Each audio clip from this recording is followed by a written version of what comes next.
நம்ம சகோதரர் ஒருத்தர் சொல்லுவார், மனிதன் இயற்கைக்கு மாற்றம் செய்யறதுனாலதான் இந்த வியாதி எல்லாம் வருது.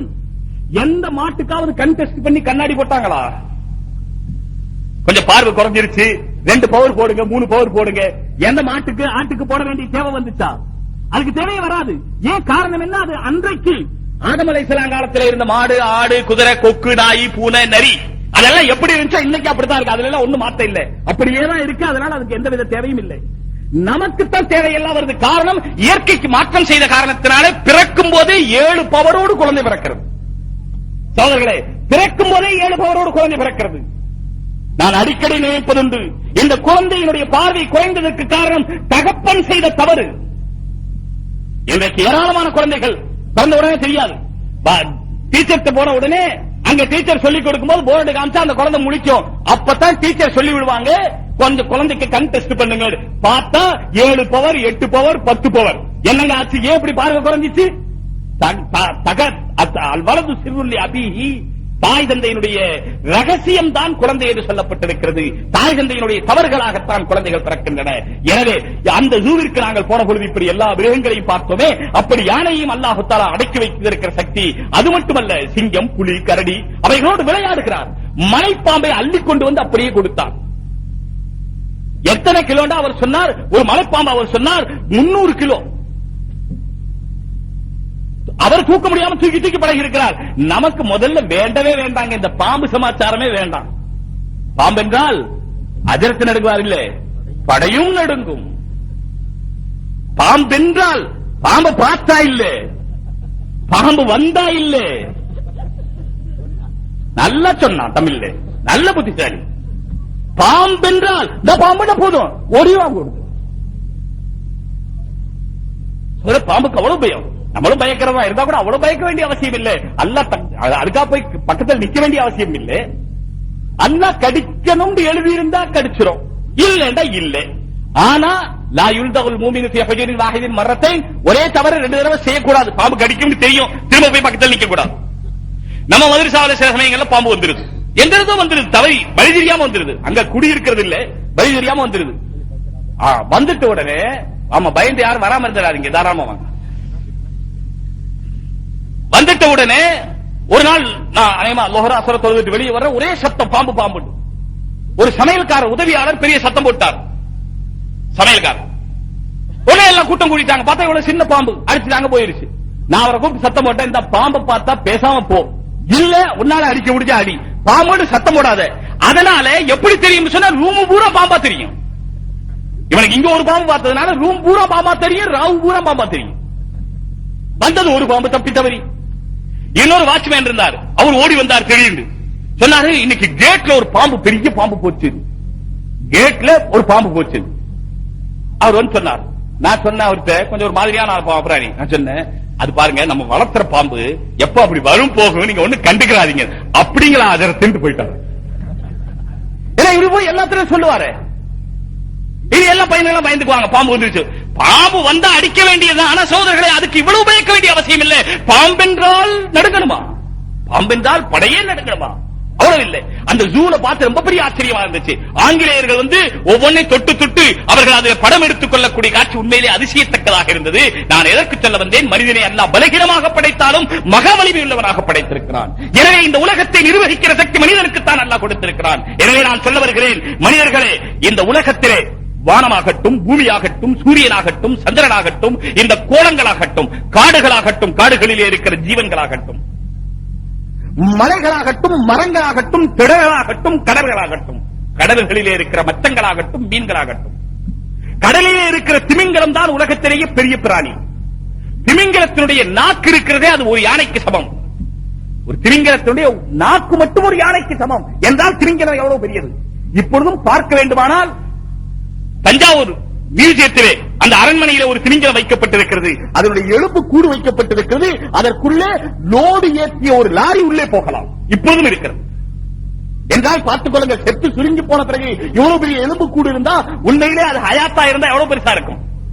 இப்படிப்பட்ட மிருகங்களாகட்டும். ஆனால் இந்த உலகத்துடைய இயக்கம் அனைத்திலும் மனிதனை அல்லாஹ் தஆலா கல்பாக வைத்திருக்கிறான்.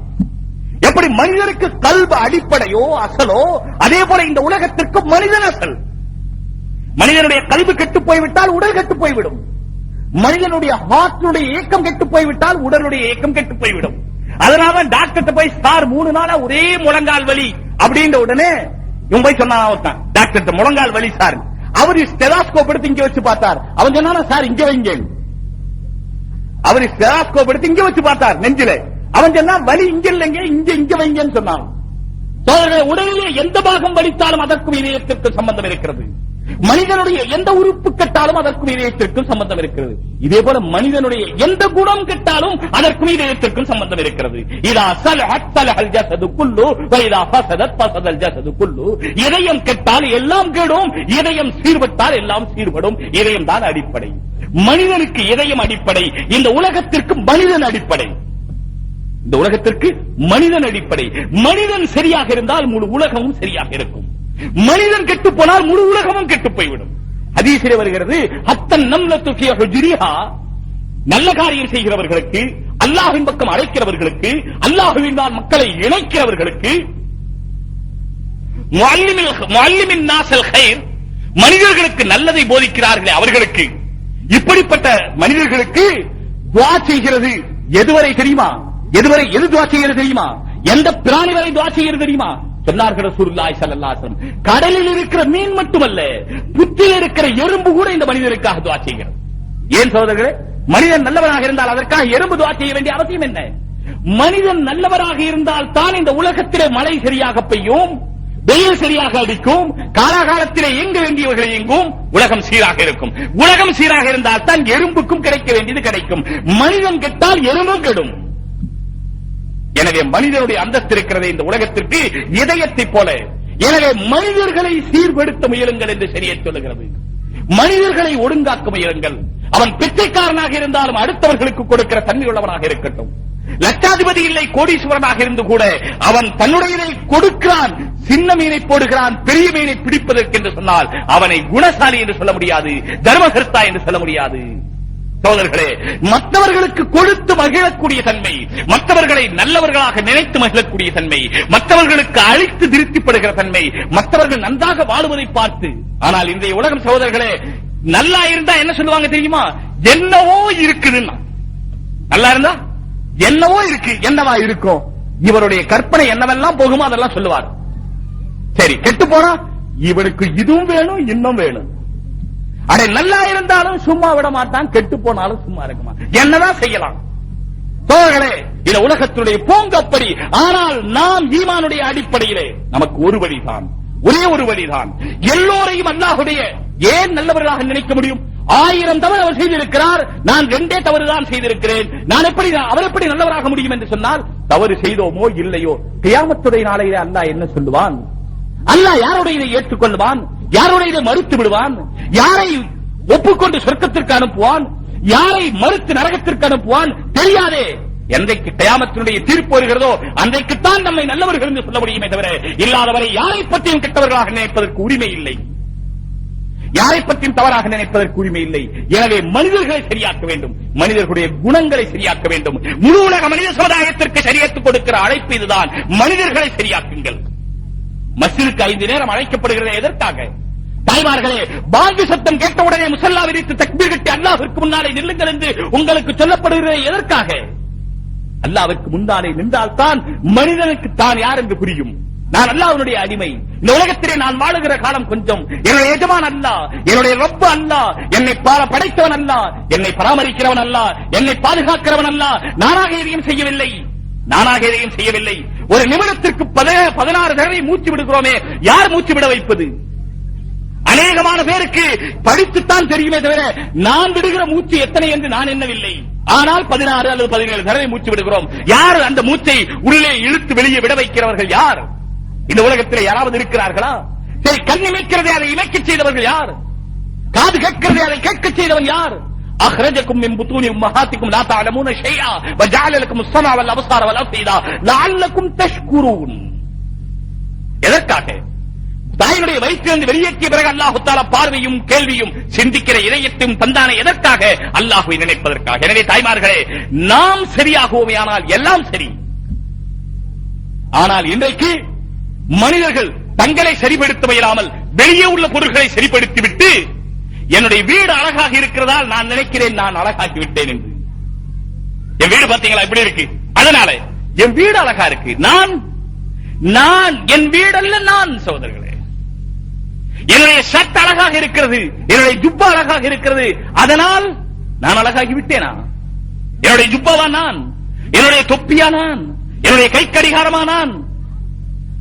என்னுடைய காலிலே போட்டிருக்கிற செருப்போ ஷூவோ நான்? இல்லையே சகோதரர்களே. நான் என்பது யார்? நான் என்று சொல்லுகிறேன், இந்த நான் அழகாகி விட்டதா இல்லையா? ஷரியத் நமக்கு கொடுக்கிற ஒரே அழைப்பு இதுதான். அல்லாஹ்வின் மீது நம்பிக்கை வைத்து, ஆகிரத்தை நம்பிக்கை வைத்து நானே அழகாக்குங்கள். என்னுடைய குணத்தை, என்னுடைய பார்வையை, என்னுடைய சிந்தனையை, என்னுடைய கேள்வியை நான் அழகாக்க வேண்டும். என்னுடைய உலகத்திலே ஒவ்வொருவரும் தன்னை அழகாக்குவார்களே, ஆனால் அந்த அழகாக்குறாங்க எந்த அழகுங்க? நல்ல துணி போட்டு, நல்ல நிறம், நல்ல மனம், நல்ல குணம் மட்டும் இல்லை.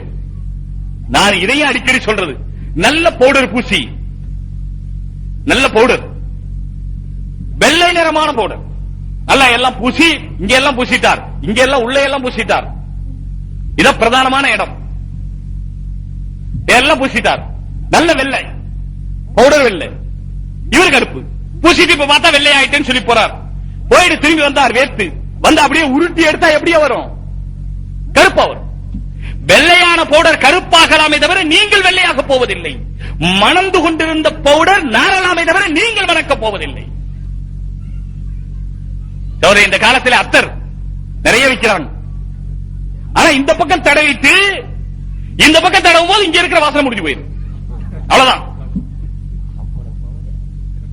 இந்த காலத்தில் அத்தருக்கு போச்சு, நம்ம மனம் மிகச்சிருச்சு. அத்தருக்கு போச்சோ இல்லையா, நமக்கு நம்முடைய வாடை, அது என்ன வாடை தெரியாது, அந்த வாடை மிகச்சிருச்சு. அதனால சில பேர் அத்தர் விற்கும் போது எப்படி சொல்லி கொடுக்கறாங்கன்னா, இதை தடவுங்க, என்னங்க வாசம் இல்லைங்க, இது இப்ப தெரியாதுங்க, 3 நாளைக்கு பிறகு மணக்கும். அதுக்குள்ள இந்த ஆள் வேற ஊருக்கு போயிடுவாரு. 3 நாளைக்கு பிறகு மணக்குமா? வேற என்ன செய்யறது? இந்த காலத்தினுடைய அத்தர் அப்படி இருக்கு. நம்முடைய குணங்கள் தான் அதிலே பிரதிபலிக்கிறது சகோதரர்களே. எனவே எல்லாவற்றை விட மிகப்பெரிய காரியம், மனிதன் கெட்டு போய்விட்டால் உலகமே கெட்டு போய் விடுகிறது. மனிதன் தன்னை மட்டும் அழகாகிக் கொண்டு அலங்கரித்துக் கொண்டு நான் நன்றாகிவிட்டேன் என்று சொன்னால் சகோதரர்களே, சாக்கடையிலே கிடக்கிற நாயும் நாய்தான்.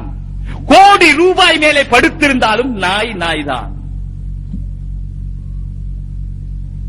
அது கோடி என்ற காரணத்தினாலே அது குணம் பெற்று விடாது சகோதரர்களே. சாக்கடையிலே கிடப்பதாலே அது நாரி போகாது. நாய் தான் எங்கே இருந்தாலும் சரி. இதே போல உயர பறந்தாலும், பருந்து பறக்கிறது உயரத்திலே, பருந்து வட்டமடித்துக் கொண்டிருக்கிறது. அது உயரத்திலே பறக்கிற காரணத்தினாலே அது உயர்ந்ததாக ஆகிவிடுமா? அதனுடைய பார்வை செத்த எலிகளின் மீது இருக்கிறது. கீழே பறக்கிறது என்னவோ உயரத்திலே, அது பார்க்கிறது செத்த எலியை. இதே போல இன்றைக்கு உலகத்திலே உயரம் பறந்து கொண்டிருக்கிறவர்கள் ஏராளம் இருக்கிறார்கள். ஆனால் அவர்களுடைய பார்வை அடுத்தவர்களுடைய சொத்தின் மீது என்று சொன்னால், செத்து போன எலிகளை பார்த்துக் கொண்டிருக்கிற உயரம் பறக்கிறீர்களே, உங்களுடைய நேரம் வருகிறது, காத்துக் கொண்டிருங்கள் சோதனை. உயரம் பறந்தால் மட்டும் போதாது, குணமும் உயர்ந்ததாக ஆக வேண்டும், எண்ணமும் உயர்ந்ததாக ஆக வேண்டும், மனிதனுடைய வாழ்க்கையிலே அத்தனையும் உயர்ந்ததாக ஆக வேண்டும். குர்ஆனும் ஷரியத்தும் நமக்கு அதைத்தான் வழியாக சொல்லித் தந்திருக்கிறது. நம்மை முன்னேற்றிக் கொள்வதற்கு வழி என்னவோ அதை பார்க்க வேண்டுமே தவிர, அதை விட்டுவிட்டு ஏதாவது ஒரு வழியிலே நான் மற்ற பொருள்களை அழகாக்கிக் கொண்டு, மற்ற பொருள்களை அழகாக்கிய காரணத்தினாலே நான் அழகாக்கி விட்டேன் என்று நினைப்பேனே, ஆனால் அது மகா தவறு. எனவே குர்ஆனுடைய வழியிலே, ஹதீஸினுடைய வழியிலே ஹஜ்ரத் அவர்கள் பேசிக் கொண்டிருக்கும் பொழுது எனக்கு ஞாபகம் வந்தது, குர்ஆன் ஹதீஸ் தான் அடிப்படை என்று சொல்கிறோமே, உண்மையே அதுதான். குர்ஆன் ஹதீஸுடைய வழியிலே எதுவெல்லாம் வருகிறதோ அதை ஏற்றுக்கொண்டிருக்கிறோம்.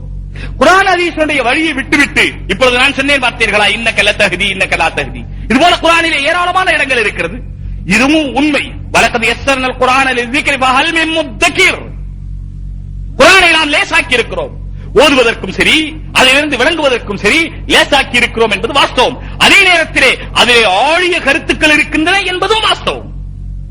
சோதர்களே, தங்கம் இருக்கிறது, அது மிக உயர்ந்தது, சந்தேகம் இல்லை. ஆனால் எல்லோரும் எடுத்துக்கொள்ளலாம், போட்டுக் கொள்ளலாம், நகை அணிந்து கொள்ளலாம், அதில் ஒன்றும் பெரிய பிரதானமான காரியம் இல்லை. ஆனால் தங்கத்தை புரிவது சாதாரணமா? தங்கம் என்றால் என்ன நம்ம பேருக்கு தெரியாது. அவர் அப்படியே தங்கமுங்க, தங்கமானவர். ஒருத்தர் பத்தி சொல்ற என்னங்க, தங்கமானவர். என்ன தங்கமானவர்? என்ன அர்த்தம் சகோதரர்களே? தங்கம் இருக்கிறதே, உள்ள பொருள்களிலேயே பழுதுபடாத பொருள், கெட்டு போகாத பொருள், மாறி போகாத பொருள், செகண்ட் ஹேண்ட் ஆகாத பொருள். தங்கத்துக்கு செகண்ட் ஹேண்டே கிடையாது. இது தங்க இரண்டாவது கையில வந்ததுனால அதுக்கு மதிப்பு குறைஞ்சிச்சுன்னு கிடையாது. நம்ம சட்டை போட்டிருக்கிறோம், ஜுப்பா போட்டிருக்கிறோம், துணி வாங்கி இருக்கிறோம், நல்ல உயர்ந்த துணி, மீட்டர் 150 ரூபாய். சரி, ஒரு தடவை போட்டோம், 2 தடவை போட்டோம், அது இருக்கட்டுங்க, துணி இருக்கட்டும். ஒரு ஷூ கடையில வாங்கணும். சமீபத்தில் ஒரு கடைக்கு போயிருந்தேன். அவர் ஒரு ஷூ பத்தி சொன்னார். இந்த ஷூ 6000 ரூபாய்ன்னு சொன்னார். ஒரு ஷூ 6000 ரூபாய். சரி, நாம ஒரு ஷூ வாங்கினா 500 ரூபாய்க்கு வச்சுக்குவோம். வாங்கி காலில் போட்டு வந்தோம். ஆனா வீட்டுக்கு வந்த உடனே அது காலுக்கு சரி வரலன்னு தெரிஞ்சிச்சு. இப்ப திரும்ப அந்த கையில எடுத்துட்டு போய் அந்த ஷூ கடைக்காரத்தை கொடுத்தா, இது அதே 500 ரூபாய்க்கு வச்சுங்கன்னு கொடுத்தா வாங்கி வரா? அதுல அடிக்காம விட்டா தேவல.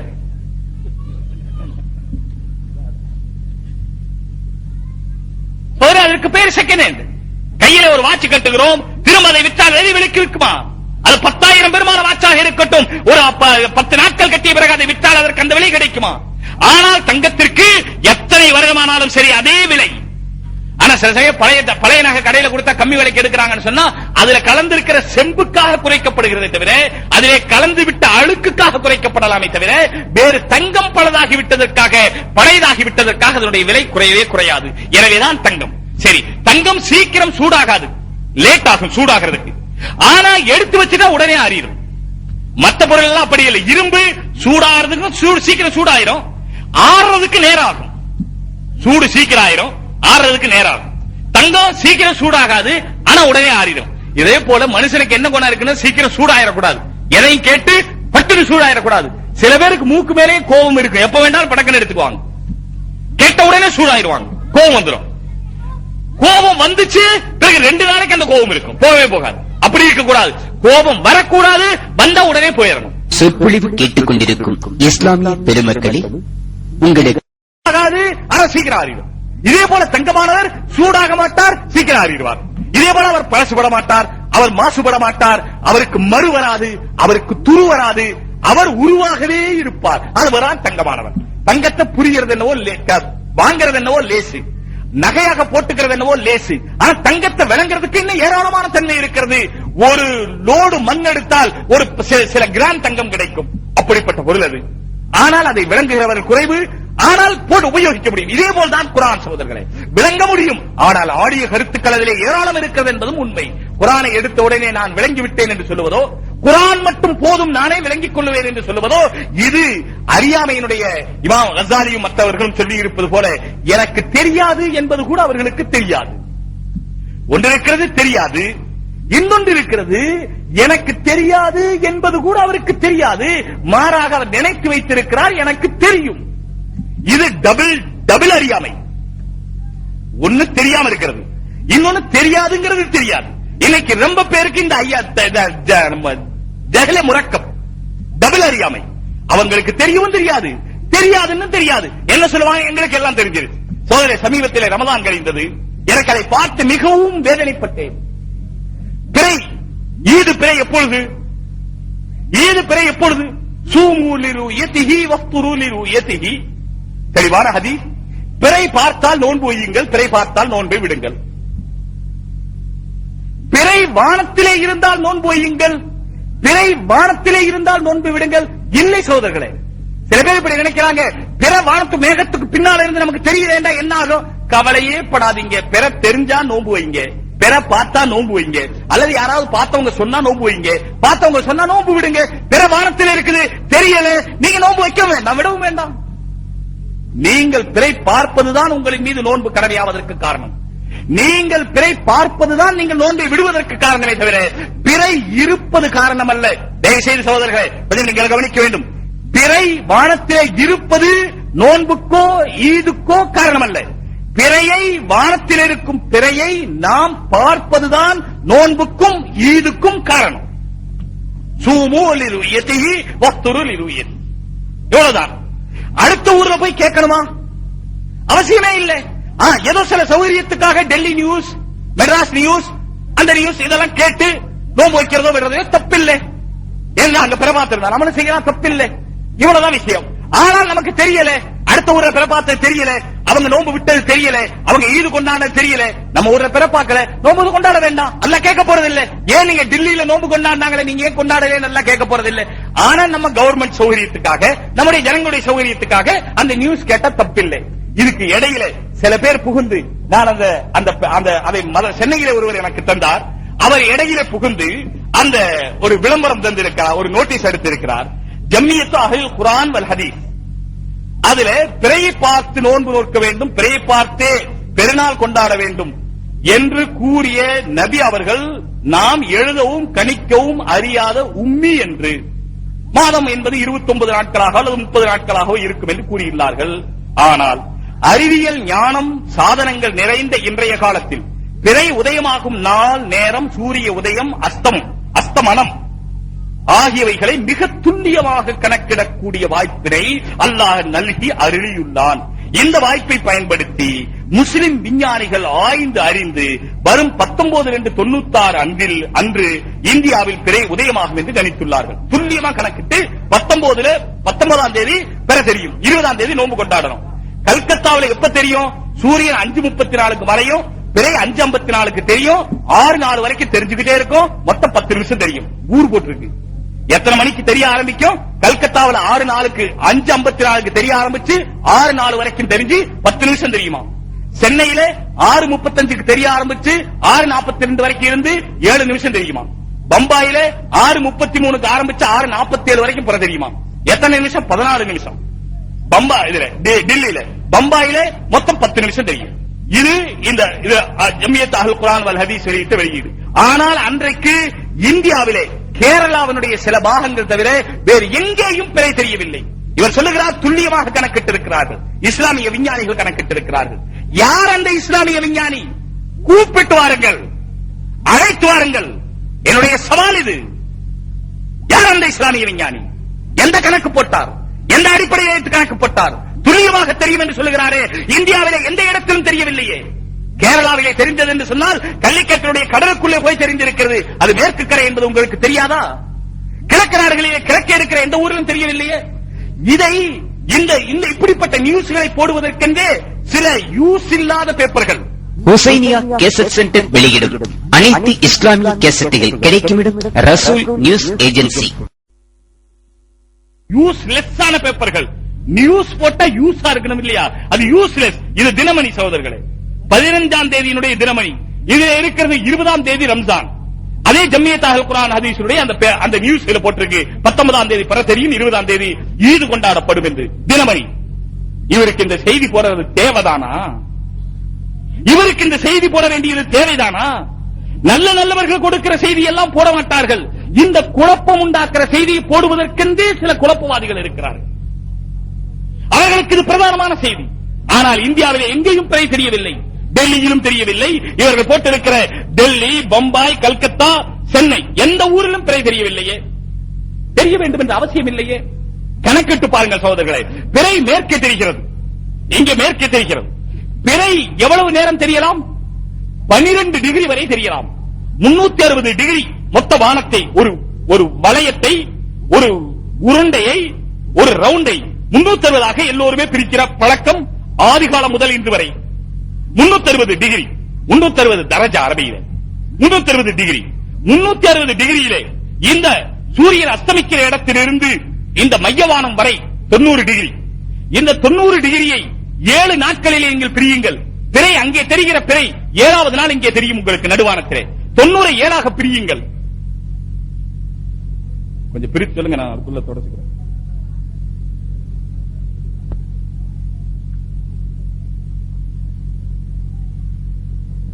சரி வச்சுக்குவோம், அப்படி வச்சுக்குவோம்.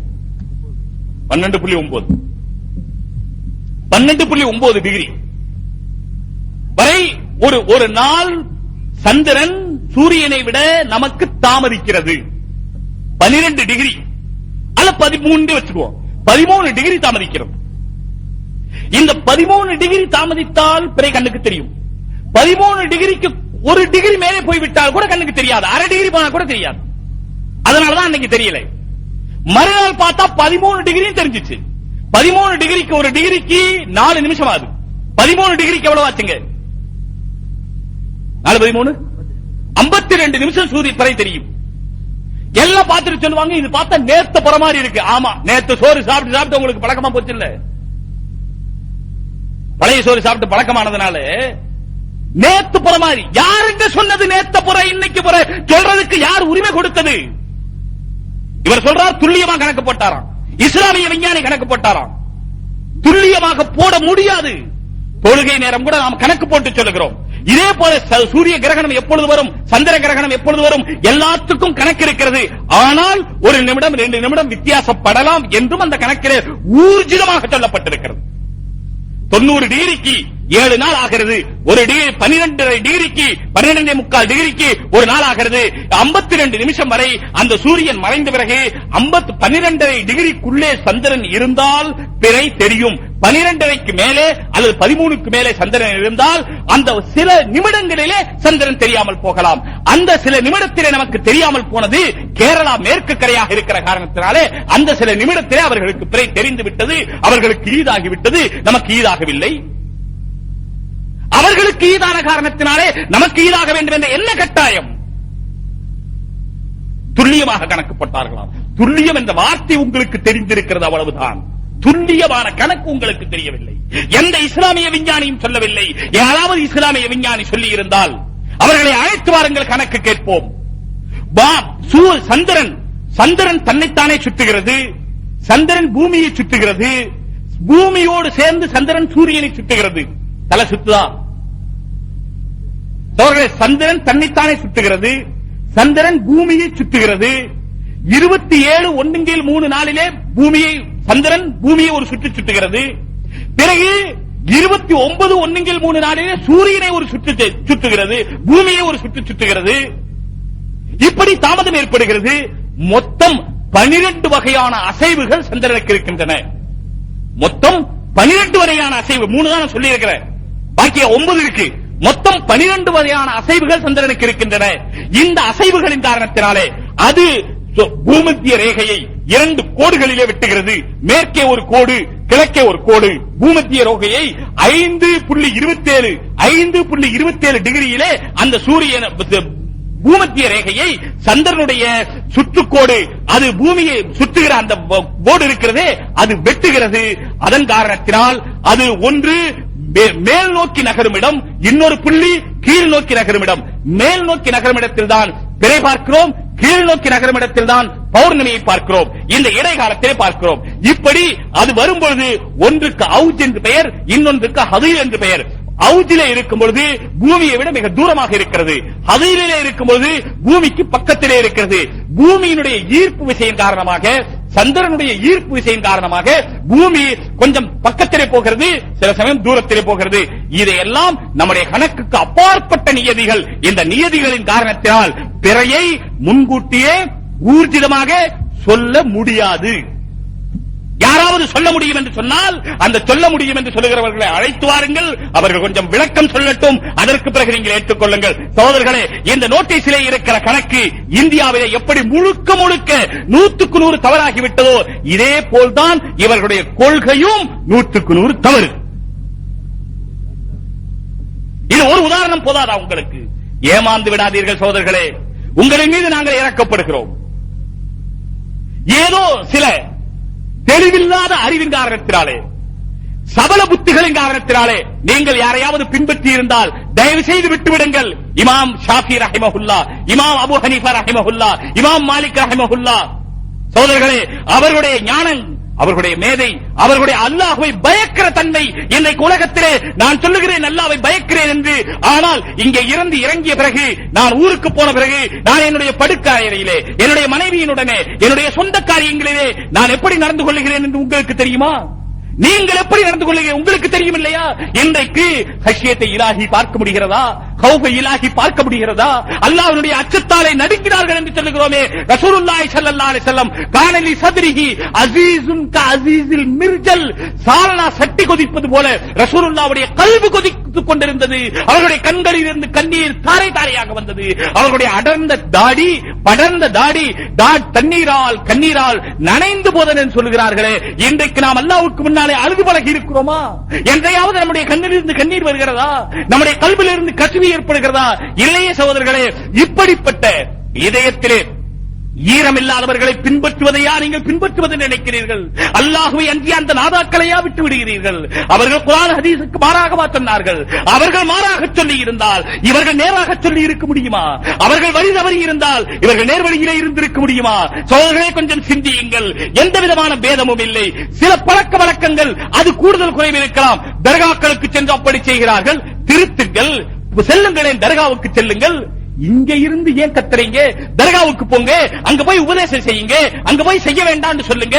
அதை விட்டு விட்டு மதுஹபுகளையும் இமாம்களையும் தூக்கி பேச இவர்கள் தான் சும்மா இருக்கிறார்கள் என்ற காரணத்தினாலே அங்க போய் தெரியும். தர்காவுல போய் பார்த்தா தெரியும். மனுஷன் அடிக்க மாட்டான். தலையை விரிச்சு போட்டு வந்து 2 பொம்பளை மேல விழுந்தா அப்ப ஓடுவான் ஓட்டம். இங்க உட்கார்ந்து பேசிக்கிட்டு இருக்கிறார், மசாலா பேசுறார். குர்ஆன்ல அப்படி இருக்குது. என்ன கேட்ட சொல்வார் 48 111 அப்படி இருக்கலாம். அது என்ன 48 டிகிரி 111 தரஜாவா? 48வது சூரத்து 111வது ஆயத். சகோதரர்களே, வெறும் குர்ஆனை படித்துக் கொண்டு அதனுடைய தர்ஜுமாக்களை படித்துக் கொண்டு தர்ஜுமா படிக்க வேண்டும் என்பது கட்டாயம். ஆனால் ஒரு அறிஞர்களுடைய ஆலிம்களுடைய அனுசரணையிலே இருந்து படிக்க வேண்டும். இல்லையானால் ஒருவர் படித்தாராம் லா யக்பலல்லாஹு ஸலாத்தை இல்லா பிகுஷூஇல் கல்ப். அவர் படிச்சார் குஷூஇ கல்ப். கல்பனுடைய பயம் இல்லாமல் பணிவில்லாமல் அல்லாஹ் தொழுகை ஏற்றுக்கொள்ள மாட்டான். குஷூல் கல்ப் இல்லாம தொழுகை ஏற்றுக்கொள்ளப்பட மாட்டான். இவர் கல்புன்னு படிக்கிறதுக்கு பதிலா காஃப் படிக்கிறதுக்கு பதிலா காஃப் படிச்சுட்டார். கல்புண்டா இதயம் என்ற அர்த்தம், கல்பனுடைய பயம். காஃப் படிச்சா நாயின்னு அர்த்தம், கல்புண்டா நாயின்னு அர்த்தம். இவர் குஷூல் கல்புன்னு படிச்சுட்டு தொழுகும் போது பக்கத்துல ஒரு நாயை கட்டி வச்சுக்கிட்டாராம். அவர் கேட்டாரு, பார்த்தவர், ஏங்க நாய் கட்டி வச்சு? ஹதீஸ்ல இருக்கின்றார் இல்லா பி குஷூஇல் கல்ப். சகோதரர்களை, இன்றைக்கு படிக்கிறவர்கள் இப்படித்தான் படித்துக் கொண்டிருக்கிறார். ஆகையினால் நாம் அவர்களை குற்றம் சொல்ல விரும்பவில்லை, உங்களை கூடுதல் குறைவு சொல்ல விரும்பவில்லை. ஆனால் தவறு இருந்தால் திருத்துங்கள். அதற்கு அவர்கள் ஒரு உண்மையை ஒப்புக்கொண்டார்கள். நான் இதை ஒரு 10 வருடத்துக்கு முன்னாலே எங்கோ பேசும்போது சொன்னேன். தொப்பி போட்டுத்தான் ஆக வேண்டுமா தொழுகையிலே? தேவையில்லை, தொழுகை கூடும். ஆனால் தொப்பி போடுகிறது என்பது ஒரு மரபு, நாம் பழக்கி வைத்திருக்கிறோம். போட்டுவதே தவறில்லை. நான் கேட்டேன், ரசூலுல்லாஹ் எப்பொழுதாவது தலையிலே துணி இல்லாமல் தொழுதிருக்கிறார்களா? இவர்கள் தொப்பி போடாமல் தொழுவதை காட்டுவதற்காகவே பள்ளிக்கு வருகிறார்கள், தொழுகிறார்கள். அது தொழுகிறதே அதுக்குதான். அது முடியாம போயிட்டா தொழுகையை விட்டுருவாங்க. அல்லக்கா தொழுகிறேன். இப்ப தொப்பி போடாமல் தொழுதால் தொழுகை கூடும், தாராளமாக கூடும். தொப்பி போடுறது பரதன் யாரும் சொல்லல. ஆனால் தொப்பி போடுவது மரபு. இதே போல தொழுகைக்கு பிறகு துஆ கேட்பது நம்முடைய நாட்டினுடைய மரபு. கேட்டுத்தான் ஆக வேண்டும் என்று கிதாபிலே இருக்கிறதா? ஒரு மரபு, ஒரு பழக்கம். ஜனங்களுக்கு பொது துஆ ஆகட்டுமே, எல்லோரும் சேர்ந்து ஆமீன் சொல்லும் போது அல்லாஹ் ஏற்றுக்கொள்வானே என்ற ஒரு நம்பிக்கையிலே செய்யப்படுகிறது. நீங்க செய்ய வேண்டாம். ஏண்டா உங்க துஆ கபூல் ஆகாது போல இருக்கு. அதனால அவங்க செய்யறது இல்ல, தெரிஞ்சு முதல்லயே நம்ம செஞ்சு ஆக போறது இல்ல கபூல். எதுக்கு செஞ்சு டைம் வேஸ்ட்? அதனாலதான் போயிடுறாங்களோ என்னவோன்னு நினைக்க வேண்டியது இருக்கு. சோதர்களே, வழி தவறி போய் விடாதீர்கள். யார் இமாம்களை விட்டார்களோ இறுதியிலே ஈமானை விடுவார்கள். இமாமை விட்டவர்கள் இறுதியிலே ஈமானை இழந்து விடுவார்கள். எத்தனையோ உதாரணங்கள் இருக்கிறது. நான் முடிக்க போகிறேன். மணி பார்க்கல 11க்கு மேலதான் இருக்கும். பேசும்போதே வேர்வையில தெரியும் என்ன ஆச்சு. நவாப் சித்திக் ஹசன் கான்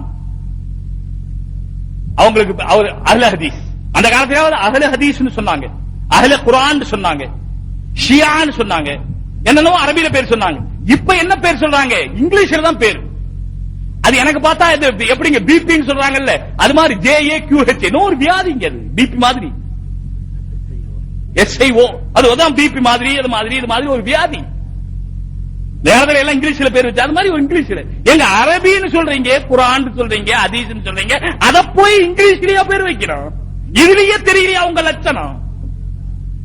இதுலயே தெரியலையா? சரி போட்டும். நவாப் சித்திக் ஹசன் அஹ்ல ஹதீஸ். ஆனா எவ்வளவு பெரிய மேதை என்று சொன்னால் பெரிய பெரிய தஃப்சீர் நவாபா இருந்தார். போபாலிலே நவாபாக இருந்தார். பெரிய ஆதிக்க சக்தியாக இருந்தார், ஆட்சியாளராக இருந்தார். அதே நேரத்தில் மிகப்பெரிய ஆலிமாக இருந்தார். புதூருல் அதில்லா இது மாதிரி நிறைய கிதாப் எழுதி இருக்கிறார். அரபியிலே எழுதியிருக்கிறார், உருதிலே எழுதியிருக்கிறார். அவரை பின்பற்றிய ஒருவர், அவரும் அல் ஹதீஸ். ஒரு தடவை ராணுவத்தில் இருந்தார். அவர் ராணுவத்தில் ஏதோ ஒரு இடத்துக்கு போயிருந்தார், போபாலை விட்டு வெளியே ஒரு 50 கிலோமீட்டர் 50 மைல் தூரத்தில். ஒரு நாள் கனவு கண்டார். அந்த கனவை ஒரு பெரியார் இடத்தில் வந்து சொன்னார். அந்த பெரியார் சுன்னத் ஜமாத், அஹ்லு சுன்னத்துல் ஜமாத். இவர் கனவு காண்டு வந்து சொல்றவர் அஹ்லு ஹதீஸை சேர்ந்தவர், நவாப் சித்திக் ஹசன் கான பின்பற்றவர். யார் இடத்துல வந்து கனவை சொல்லுகிறார்? ஒரு அஹ்லு சுன்னத்துல் ஜமாத்தை சேர்ந்த பெரியவர் இடத்துல. என்ன கனவு? ரொம்ப சந்தோஷமா வந்து சொன்னார், நான் இன்னைக்கு ஒரு கனவு கண்டேன், தாங்க தாபீர் சொல்லணும். என்ன கனவுன்னு கேட்டார்.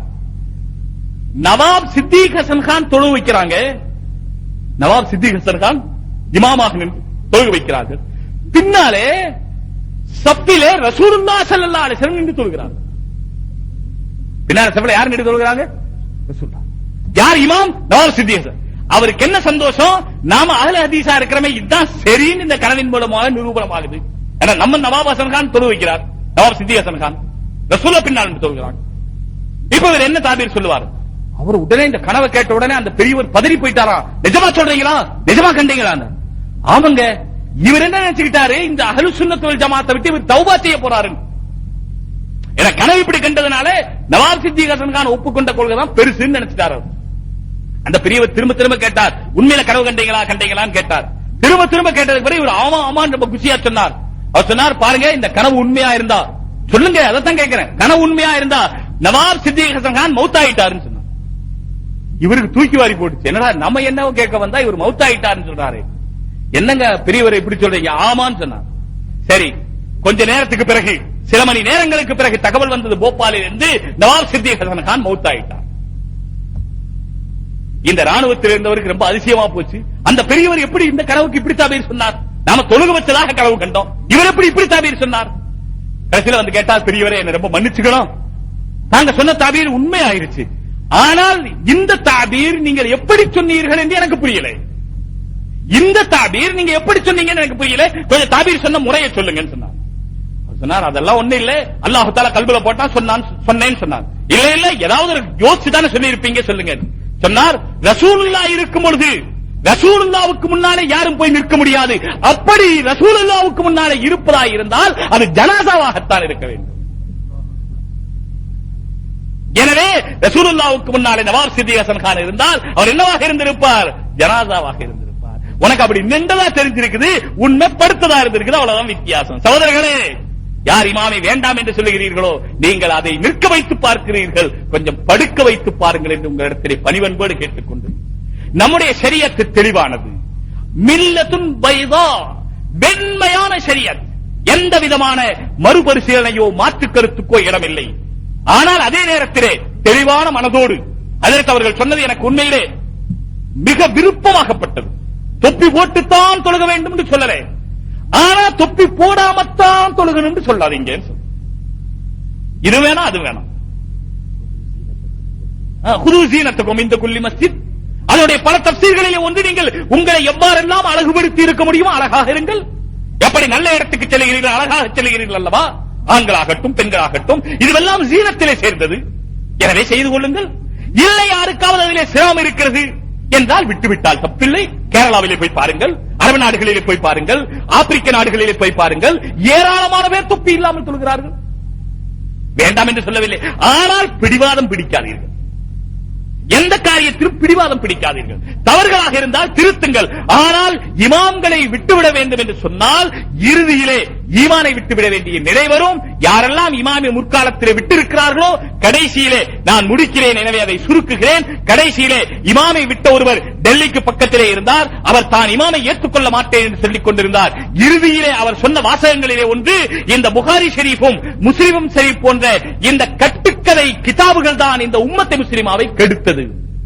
அவர் புகாரி கட்டுக்கதை என்று சொல்லுகிற அளவுக்கு வந்து விட்டார். கடைசியில் என்ன சொல்லுவார்? ரசூலுல்லாஹ் சொன்ன அத்தனையும் கட்டுக்கதை என்று சொல்லுவார். ஈமான் போய்விடும். சகோதரர்களை, இழந்து விடாதீர்கள் ஈமானை. நம்முடைய ஈமான் தெளிவானது, இஸ்லாம் தெளிவானது, ஷரியத் தெளிவானது. ஷரியத்தினுடைய அழைப்பே இதுதான், மனிதர்களே உங்களை நல்லவர்களாக ஆக்குங்கள். முழு உலக மனித சமுதாயத்துக்கும் பிரகடனப்படுத்தி சொல்லுகிறோம், மனிதர்களே நீங்கள் எங்கே வாழுங்கள், எங்களுக்கு அதை பற்றி பேச்சில்லை, ஆனால் நல்லவர்களாக வாழுங்கள். எங்கே இருங்கள், எந்த அந்தஸ்திலே இருங்கள், அதை பற்றி எங்களுக்கு நான் பெருசுபடுத்தவில்லை நாங்கள் அதை, ஆனால் நல்லவர்களாக இருங்கள். வல்லவர்களாக இருங்கள், நல்ல குணமுள்ளவர்களாக இருங்கள், யாரையும் ஏமாற்றாதீர்கள், யாரை பற்றி லேசாக நினைக்காதீர்கள், யாருடைய சொத்தையும் அபகரிக்க நினைக்காதீர்கள், யாருடைய சொத்தையும் நாம் எடுத்துக்கொள்ள நினைக்க கூடாது. சகோதரர்களே, ஒன்றே ஒன்று ஞாபகம் வருகிறது, சொல்லி முடிக்கிறேன், நேரமானாலும் பரவாயில்லை. வட்டி வாங்குவது ஹராம். ஏன் வாங்கினா என்ன? வட்டி எல்லாமே வேறொன்ன இது மாதிரி நியாயமான லாபம் கிடைக்கல. சில பேர் இப்ப சொல்றாங்க, பணத்தை பேங்க்ல போட்டு வச்சா சரியான லாபம் வருது, மாசம் மாசம் கிடைக்கிறது கிடைச்சிட்டு இருக்கு, வேற யாருக்காவது கொடுத்தா கிடைக்க மாட்டேங்குதே. இதெல்லாம் சரி. அதே போல வட்டியில நல்ல லாபம், இதெல்லாம் சரி. ஆனா சகோதரர்கள், வட்டியை ஷரியத் ஏன் ஹராமாக்கி இருக்கிறது தெரியுமா? ஷரியத்துடைய மூலத்தை பார்க்க வேண்டும். ஷரியத்துடைய மூலம் என்ன?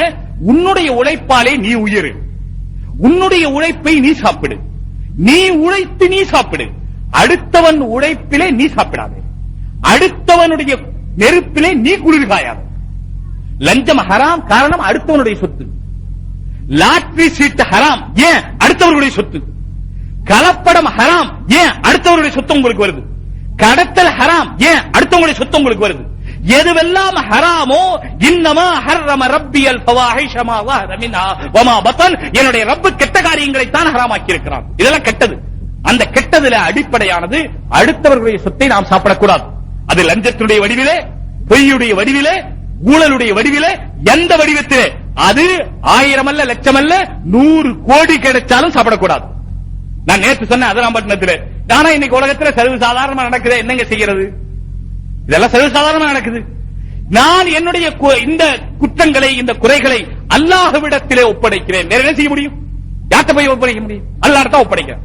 ஒப்படைப்புதல் என்ற வார்த்தைக்கு அரபியிலே ஹவாலா. நான் அல்லாஹ்ட்ட ஹவாலா செய்யறேன். வேற என்ன செய்யறது? வேற அர்த்தமெல்லாம் நினைக்காதீங்க.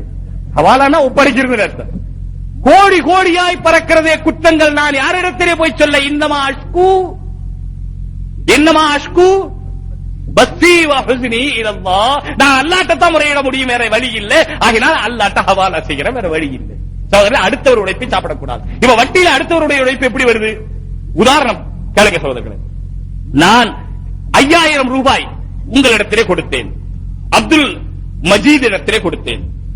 இவர் 5000 ரூபாய்க்கு எனக்கு வருட முடிவிலே 50 ரூபாய் அல்லது 100 ரூபாய் லாபம் தருகிறார், வட்டியாக தருகிறார். மாசம் வருஷம் 100 ரூபாய் தருவார், மாசம் மாசம் 100 ரூபாய் தருவார். 5000 ரூபாய்க்கு 100 ரூபாய் தருவார் வச்சுக்குவோம். அவர் வியாபாரம் செய்தார், 100 ரூபாய் லாபம் கிடைச்சிச்சு. அவர் என்னுடைய 5000தோட அவர் 20000 போட்டார், 25000 போட்டார் மொத்தம். அவருக்கு 500 ரூபாய் லாபம் கிடைச்சு. 20000க்கு 400 எடுத்துக்கிட்டார், 5000க்கு 100 எனக்கு கொடுத்தார். ரைட். ஒரு சமயம் அவருக்கு 25000 போட்டு வியாபாரம் செய்து அவருக்கு 500க்கு பதிலாக 1000 ரூபாய் லாபம் கிடைச்சால் அவர் எனக்கு எவ்வளவு கொடுப்பார்? எவ்வளவு கொடுப்பார் சகோதரர்களே? 100 ரூபாய் கொடுப்பார். 200 ரூபாய் கொடுக்க மாட்டார். 100 ரூபாய் வட்டி பேசியிருக்கு, அந்த 100 ரூபாய் தான் கொடுப்பார். பாக்கி அந்த 5000க்கு 200 ரூபாய் லாபம் கிடைச்சிருக்க, அந்த 100 ரூபாய் யார் வச்சுக்குவார்? மீதம் அவர் வைத்துக் கொள்வார். என்னுடைய சொத்தினுடைய லாபத்தை அவர் சாப்பிடுகிறார். இது கூடாது. ஒண்ணு. அடுத்தது, அந்த 5000க்கு ஒரு சமயம் 500 ரூபாய் லாபம் கிடைக்கிற மொத்தத்தில் அவருக்கு 250 ரூபாய் தான் லாபம் கிடைச்சிச்சு. அப்ப என்னுடைய 5000க்கு 50 ரூபாய் தான் லாபம் கிடைச்சிச்சு. எனக்கு எவ்வளவு கொடுப்பார்? 100 கொடுப்பார். 50 தான் லாபம் கிடைச்சிச்சு, எனக்கு 100 கொடுக்கிறார். இப்ப அவரோட 50 எனக்கு கொடுக்கிறார். இது கூடாது. அவருடைய உழைப்பு நான் சாப்பிடுறேன். என்னுடைய கேபிட்டலில் இருந்து அவர் சாப்பிடக்கூடாது, அவருடைய உழைப்பு, அதாவது அவருடைய பவரில் இருந்து நான் சாப்பிடக்கூடாது. அவர் கேபிட்டல், அவருடைய பவர். கேபிட்டலும் அவருடையது, பவரும் அவருடையது. இவருடைய கேபிட்டலை அவர் சாப்பிடக்கூடாது, அவருடைய பவரில் இருந்து இவர் சாப்பிடக்கூடாது. இப்ப 50 ரூபாய் லாபம் கிடைச்ச எனக்கு 100 ரூபாய் கொடுத்தா அவருடைய பவர் நான் சாப்பிடுறேன் அர்த்தம். இது கூடாது. சரிங்க, லாபமே கிடைக்கல அந்த வருஷம், எனக்கு கொடுப்பாரா கொடுக்க மாட்டாரா? கொடுப்பார். எவ்வளவு கொடுப்பார்? 100 ரூபாய் கொடுப்பார். எங்க இருந்து கொடுப்பார்? அவருடைய 25000 ரூபாய் கொடுப்பார். இப்ப 24500 தான் இருக்கும். இது அதை விட தப்பு.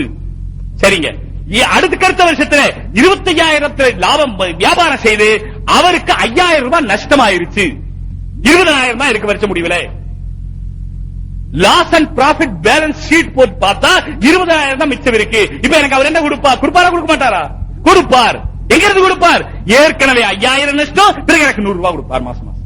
சகோதரர்கள், இதுதான் அடுத்தவர்களுடைய சொத்தை சாப்பிடாதீர்கள். கேபிட்டல் பவராக மாறுகிறது, பவர் கேபிட்டலாக மாறுகிறது. உழைப்பை கொடுத்தால் ஊதியம் கிடைக்கிறது, ஊதியத்தை கொடுத்தால் உழைப்பு கிடைக்கிறது. ஆனால் உழைப்பு உங்களுடையதாக இருக்க வேண்டும், ஊதியம் உங்களுடையதாக இருக்க வேண்டும். அடுத்தவருடைய உழைப்பிலே உங்களுக்கு ஊதியம் வரக்கூடாது, அடுத்தவருடைய ஊதியத்தை நீங்கள் சும்மா பெற்றுக் கொள்ளக்கூடாது.